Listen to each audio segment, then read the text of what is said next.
புதினா தொக்கு செய்ய போகிறோம். அதுக்காக ஒரு வாணலில் கொஞ்சமாக கடுகு வெந்தயம் சேர்த்து நல்லா வறுத்துக்கலாம். கடுகு வெந்தயம் நல்லா பொரிஞ்சிருச்சு. இதை இப்போ எடுத்துடலாம். இப்போ அதே வாணலில் கொஞ்சமாக எண்ணெய் ஊற்றி கடலைப்பருப்பு உளுத்தம்பருப்பு சேர்த்து நல்லா வறுத்துக்கலாம்.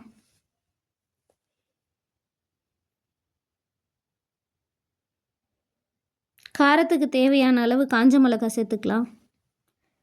மிளகாவையும் கொஞ்ச நேரம் வதக்கிக்கலாம். இப்போ கொஞ்சமாக இஞ்சி சேர்த்துக்கலாம்.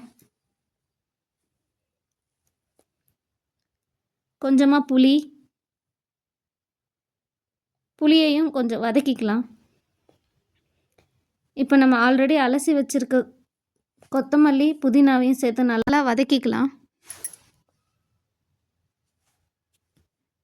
நல்லா சுருண்டு வர அளவுக்கு வதக்கிக்கணும்.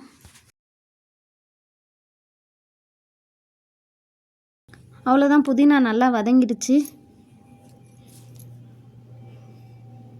இதை ஆறட்டும்னு சொல்லி மிக்ஸி ஜாரில் சேர்த்து அரைச்சிட்டு வந்துடலாம். ஆறிடுச்சு. இப்போ மிக்ஸி ஜாரில் சேர்த்து கொஞ்சம் தேவையான அளவு உப்பு சேர்த்து அரைச்சிட்டு வந்துடலாம். மறுபடியும் அதே வாணலில் கொஞ்சமாக எண்ணெய் ஊற்றி கடுகு உளுத்தம்பருப்பு சேர்த்துக்கலாம். கடுகு பொரிஞ்சிருச்சு. இப்போ கருவேப்பிலை சேர்த்துக்கலாம்.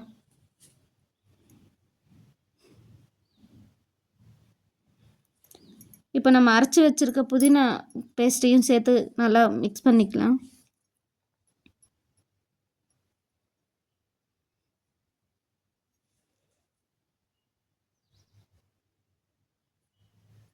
இப்போ நம்ம அரைச்சி வச்சுருக்க கடுகு வெந்தய பொடியும் சேர்த்து நல்லா கலந்துக்கலாம். அவ்வளோதான், புதினா தொக்கு சூப்பராக ரெடி ஆயிடுச்சு. இது இட்லி தோசைக்கெலாம் நல்லாயிருக்கும். தயிர் சாதத்து கூட வச்சு சாப்பிட்டாலும் சூப்பராக இருக்கும்.